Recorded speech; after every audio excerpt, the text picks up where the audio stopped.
আবার এখন যদি মনে করেন আমি এই কথাটা বলি, আমাকে মানুষ বলবে যে ভাই তুমি তো এত বড় ধান্দাবাজ, তুমি কি তাহলে নির্বাচন চাচ্ছ না, তুমি কি তাহলে একটা অগণতান্ত্রিক সরকার দীর্ঘদিন ক্ষমতায় থাকুক ওটা চাও? আরে না ভাই, ওইটাও আমি চাই না। কারণ যারা বসে আছে এদের প্রতি আমি কোনোভাবে আমার কোনো ধরনের সিম্প্যাথি নাই। কারণ যারা বসে আছে এরা তো একটা রাষ্ট্র চালাচ্ছে, চট্টগ্রাম কেন্দ্রিক একটা রাষ্ট্র।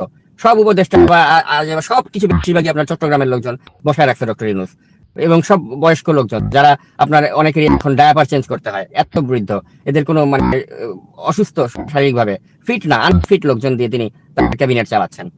তো এখন এই হচ্ছে বাস্তবতা, যে যারা ক্ষমতায় বসে আছে তারা আমাদেরকে ফ্রাস্ট্রেটেড করেছে। এট দ্য সেম টাইম যারা ক্ষমতায় আসবে আগামীতে, ধরুন বিএনপি বা জামায়াত, এরা অলরেডি ফ্রাস্ট্রেটেড করে ফেলেছে আমাদেরকে। তাহলে আমাদের জাতির মুক্তির পথটা কি? আমি আসলে আই ডোন্ট নো। মানে আমি খুবই হতাশ, আমি খুবই হতাশ। আমি আপনাকে বলতে পারি আমিও খুব ফ্রাস্ট্রেটেড, আমিও খুব মানে কি বলবো, আমি খুব আশাবাদী মানুষ। আপনি নিজেও জানেন এই ইউনূস সাহেবের সাক্ষাৎকার আমাদের ইয়ের সাথে, নিউ এজ সম্পাদকের সাথে আমাকে হতাশ করেছে। এখন ইউনূস সাহেব বলছে আমি হাতড়াচ্ছি, উনি পরিষ্কার বলছেন আমি হাতড়াচ্ছি। উনি কি হাতড়াচ্ছেন, কেন হাতড়াচ্ছেন? 5 মাসে উনি হাতড়াচ্ছেন। ছেড়ে দেন, পদত্যাগ করেন, চলে যান, গ্রামীণ ব্যাংক দেখেন। হাতড়াবেন আপনি এখন? কি জন্য হাতড়াবেন আপনি এখন?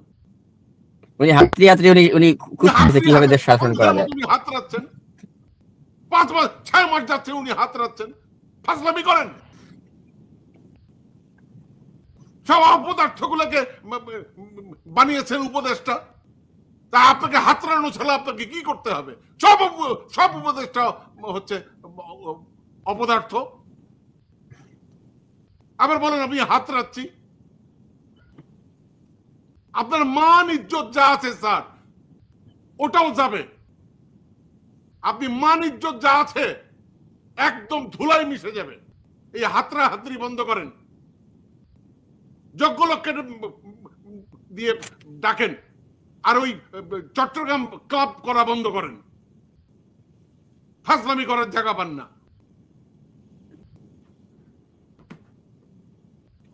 আচ্ছা, আমাদের হাতটার সময় নেই, আমরা আজকের মতো বিদায় নিতে হবে। অনেক ধন্যবাদ সাকিব আপনাকে, ভালো থাকবেন। মানে সত্যি ভালো থাকবেন। আমরা অবাক, মানে আমরা এই যে সাকিব, এই কথাগুলো কেন বলছি? এই আন্দোলনে যারা জীবন দিয়েছে এদের সকলের জীবন ম্লান করে দিচ্ছে এরা। এই অপদার্থগুলো ম্লান করে দিচ্ছে, এদের রক্তের উপরে দাঁড়িয়ে ওরা তামাশা করছে। সাকিব ভালো থাকবেন, সুস্থ থাকবেন, কথা হবে আপনার সাথে। আপনি ভালো থাকবেন, ধন্যবাদ। দর্শক,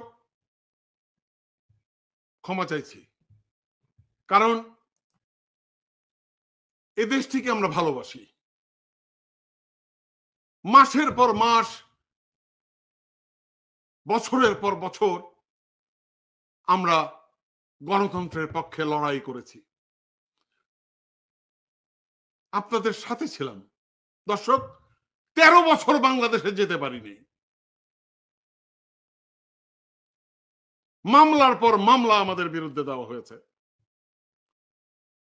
এমনকি মন্টিলে এসে, বাংলাদেশ থেকে উড়ে এসে নজরুল ইসলাম মজুমদার আমার বিরুদ্ধে মামলা করেছে।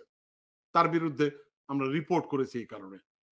আর এখন আপনারা আর এই অপদার্থ উপদেষ্টারা দেশ চালাবে, ওনাদেরকে কিছু বলা যাবে না, এটা বিশ্বাস করি না।